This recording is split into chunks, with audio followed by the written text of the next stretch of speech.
Welcome to Eagle Health. This is Dr. KJ Reddy. We will discuss about knee pain and injection. Knee pain, especially middle-aged elderly people లో వచ్చినప్పుడు ఇది main reason arthritis ఉంటుంది. అంటే osteoarthritis, wear and tear arthritis వల్ల knee pain వస్తూ ఉంటుంది. చాలామంది questions అడుగుతూ ఉంటారు, ఇంజెక్షన్స్ ఏమన్నా ఉన్నావా నీ పెయిన్ ఆర్థరైటిస్ వల్ల వచ్చే నీ పెయిన్కు. వేరియస్ టైప్స్ ఆఫ్ ఇంజెక్షన్స్ ఉన్నాయి.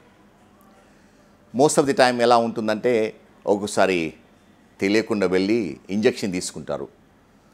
అది ప్రిస్క్రిప్షన్ చూస్తే అది స్టీరాయిడ్ ఇంజెక్షన్ ఉంటుంది. Steroid injection is very bad for the knee. Any big joint, knee joint కానీ, హిప్ జాయింట్ కానీ, షోల్డర్ జాయింట్ కానీ స్టీరాయిడ్ ఇవ్వకూడదు. స్టీరాయిడ్ ఎలా పనిచేస్తుందంటే లోపల ఉన్న నర్వ్స్ని డ్యామేజ్ చేసి నొప్పి తగ్గిస్తుంది. కానీ ఆర్థరైటిస్కు ఎఫెక్ట్ కాదు. ఆర్థరైటిస్ మీద ఏమీ ఎఫెక్ట్ ఉండదు. నర్వ్స్ డ్యామేజ్ చేసి నొప్పి తగ్గిస్తుంది. రిపీటెడ్ స్టీరాయిడ్ ఇంజెక్షన్స్ వల్ల ఏమవుతుందంటే న్యూరోపతిక్ జాయింట్ అంటాం. అంటే మన కంట్రోల్ లేని జాయింట్, మనం ఎలా నడుస్తున్నామో మనకు తెలియదు. ఎవ్రీ టైం మనము స్టెప్ వేసినప్పుడు ఏమవుతుందంటే బ్రెయిన్ రిజిస్టర్ అవుతుంది, ప్రాపర్ కంట్రోల్డ్ మోషన్కు హెల్ప్ చేస్తుంటుంది. నర్వ్స్, జాయింట్ లోపల ఉండే నర్వ్స్ ఉండడం వల్ల దాన్ని ప్రోప్రియోసెప్షన్ అంటాము. ఈ స్టీరాయిడ్ ఇంజెక్షన్ వల్ల ఏమవుతుందంటే ఈ ప్రోప్రియోసెప్షన్ విల్ బి డ్యామేజ్డ్. అందుకని generally unless there is a good indication, అంటే మెడికల్లీ అన్ఫిట్ ఉండి వేరే ట్రీట్మెంట్ ఆప్షన్స్ లేకపోవడం వల్ల, లేకపోతే స్పెషల్లీ సివియర్ ఉన్న వాళ్ళలో సర్జరీ వీలు కానప్పుడు probably once in a while, maybe 1 in 300 పీపుల్లో స్టీరాయిడ్ ఇంజెక్షన్ ఇస్తాము. Otherwise routine steroid injection into the main joint avoid చేయాలి. కానీ కొన్ని ఇంజెక్షన్స్ వచ్చాయి.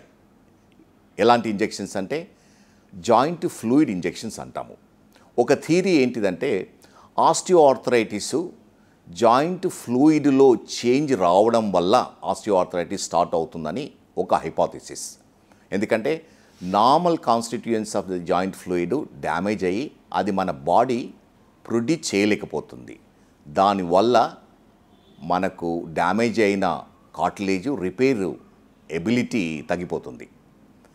అందుకని ఒకసారి మేము హైలూరానిక్ యాసిడ్ అని ఇంజెక్షన్ ఇస్తాము.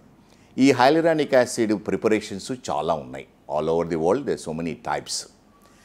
ఇంతకుముందు ఎలా ఉండేదంటే ఈ హైలూరానిక్ యాసిడ్ నీ జాయింట్లో ఇంజెక్ట్ చేసినప్పుడు అది తొందరగా బాడీలోకి అబ్జార్బ్ అయిపోయేది. సో లోకల్గా ఎఫెక్ట్ అంత ఉండేది కాదు.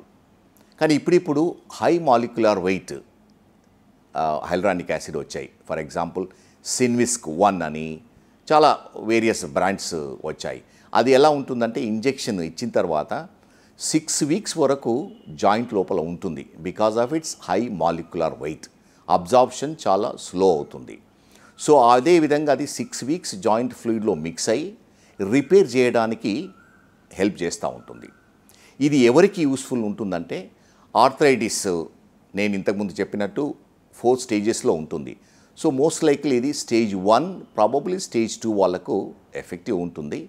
మోస్ట్ ఆఫ్ ది టైం ఒక ఇంజెక్షన్ తీసుకుంటే సరిపోతుంటుంది.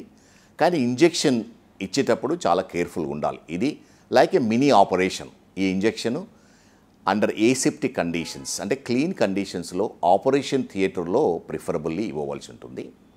దానివల్ల ఏంటంటే ఇన్ఫెక్షన్ ఛాన్సెస్ చాలా తక్కువ ఉంటుంది. ఒకవేళ డౌట్ఫుల్గా ఉన్నప్పుడు probably 1 dose of oral antibiotic తీసుకోవాల్సి ఉంటుంది. అదేవిధంగా ఈ ఇంజెక్షను జాయింట్ లోపల డైరెక్ట్ ఇవ్వవలసి ఉంటుంది. ఒకవేళ బయటికి అంటే టిష్యూలోకి ఇంజెక్షన్ వచ్చేస్తే చాలా పెయిన్ఫుల్ ఉంటుంది, చాలా స్వెల్లింగ్ వస్తుంటుంది. అది లిటిల్ కాంప్లికేషన్. కానీ నార్మల్ ఇంజెక్షన్ వల్ల కూడా ఒక్కొక్కసారి కొంచెము పెయిన్, స్వెల్లింగ్ వస్తుంది. ప్రాబబ్లీ 24 hours ఉంటుంది. కొంచెం ఐసు, ఎలివేషను, తర్వాత pain killer, mild pain killer తీసుకుంటే చాలా వరకు కంట్రోల్ అవుతుంది. ఈ ఇంజెక్షన్ ఎఫెక్ట్ ఎలా అంటే ప్రాబబ్లీ 6 months నుంచి 2 years వరకు ఉంటుంది. అయితే ఈ స్టేజ్ 1, 2 ఉన్న వాళ్ళకు ఈ ఇంజెక్షన్ ప్రాబబ్లీ ఎఫెక్టివ్గా ఉంటుంది. Thank you once again for watching Eagle Health. Like and subscribe Eagle Health and Beauty.